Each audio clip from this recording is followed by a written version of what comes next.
Video को like करें और चैनल सब्सक्राइब कर लें ताकि आपको सारी वीडियो मिलती रहे। ओके।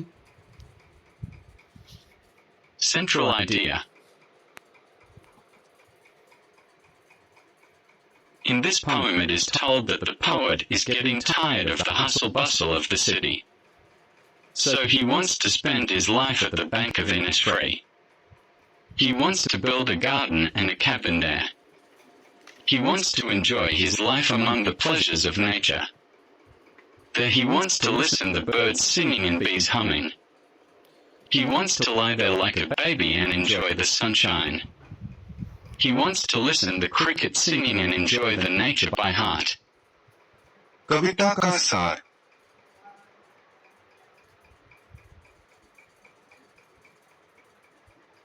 इस कविता में बताया गया है कि कवि शहर की भागदौड़ से थक गया है, इसलिए वह अपना जीवन इनफिसरी के तट पर बिताना चाहता है। वह वहां एक बगीचा और एक कैबिन बनाना चाहता है।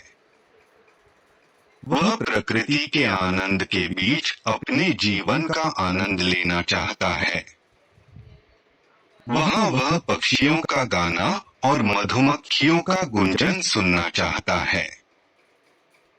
वह वहां एक बच्चे की तरह लेटना और धूप का आनंद लेना चाहता है।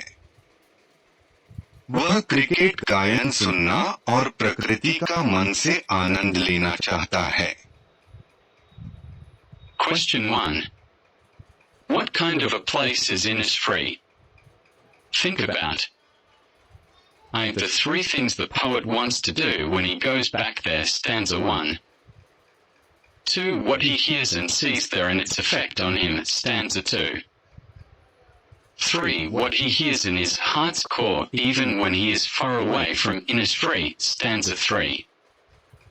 Answer. The three things that the poet wants to do when he goes back there are: A. He wants to build a small cabin there that will be of clay and wattles. B. He wants to grow 9 rows of bean. C. He wants to have some honeybees. 2a. He hears the cricket's voice. B. He sees the linnets flying in the evening. C. He sees the beginning of morning, evening, noon and night. 3. In spite of being away, the poet hears the tapping sound of water in the Innisfree in his heart's core. Question 2. By now you may have concluded that Innisfree is a simple, natural place, full of beauty and peace. How does the poet contrast it with where he now stands? Read stanza 3. Answer. The poet contrasts the lake of Innisfree to the place where he is standing at the moment. According to him, the lake Innisfree is the place where people can enjoy the nature among so many natural things that is impossible to be imagined in the city. On the other hand, where the poet is standing is so polluted and full of hustle-bustle. Nobody can get mental peace here. Question 3. Do you think Innisfree is only a place or a state of mind? Does the poet actually miss the place of his boyhood days? Answer. It is just an imagination of poet. As he is tired of noisy life of the city, he wants to have mental peace so that he can refresh and energize himself. He misses the place of his boyhood. 2. 1. Look at the words the poet uses to describe what he sees and hears at Innisfree. A. Beloud glade. 2. Evenings full of the linnet's wings. 3. Lake water lapping with low sounds. What picture do these words create in your mind? Answer. A. Beloud glade, an open place in the forest where he wants to listen bee humming. 2. Evenings full of the linnet's wings, the place where in the evening he can see the linnets flying in the whole sky. 3. Lake water lapping with low sounds, the place where he can see the flowing water and listen its pleasing voice. 2. Look at these words.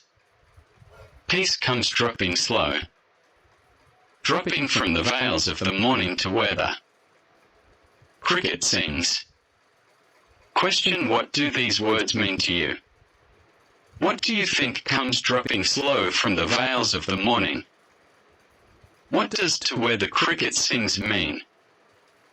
Answer: the words "comes dropping slow from the veil of the morning" mean that the place that is completely peaceful and is an open place where the poet can see the beginning of the morning. To where the cricket sings mean a quite lovely place where one can hear the pleasing sounds of nature, such as peace-loving songs sang by crickets. 4. Reported questions, direct and indirect speech. Study these sentences. His friend asked, "Did you see the snake the next day, doctor?" His friend asked the doctor whether, if he had seen the snake the next day. The little girl wondered, "Will I be home before the TV show begins?" The little girl wondered if or whether she would be home before the TV show began. Someone asked, "Why has the thief left the vest behind?" Someone asked why the thief had left the vest behind. Rules. The words "if" or "whether" are used to report questions which begin with do, will, can, have, are, etc. These questions can be answered in yes or no. Questions beginning with why or when or where or how, which, what are reported using these same words. The reporting verbs we use in questions with "if" or "whether," why or when, etc. are ask, inquire, and wonder. Remember that in reported speech, medium black circle, the present tense changes to past tense. Here, today, tomorrow, yesterday, etc. change to there, that day, the next day, the day before, etc. I, you change to me, him or he, etc. as necessary example. He said to me, "I don't believe you." He said he did not believe me.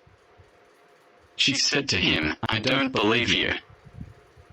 She told him that she did not believe him. Report these questions using "if" or "whether," or why or when or where or how or which or what. Remember the italicized verbs change into the past tense. Question. 1. Mina asked her friend, "Do you think your teacher will come today?"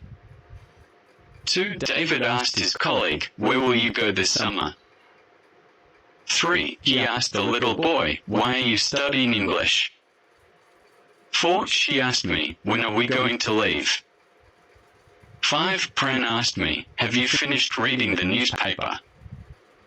6. Seema asked her, "How long have you lived here?" 7. Sheila asked the children, "Are you ready to do the work?" Answer. 1. Mina asked her friend if she thought that her teacher would go that day. 2. David asked his colleague where he would go that summer. 3. He asked the little boy why he was studying English. 4. She asked me when we were going to leave. 5. Pran asked me if I had finished reading the newspaper. 6. Seema asked her how long she had lived there. 7. Sheila asked the children if they were ready to do the work.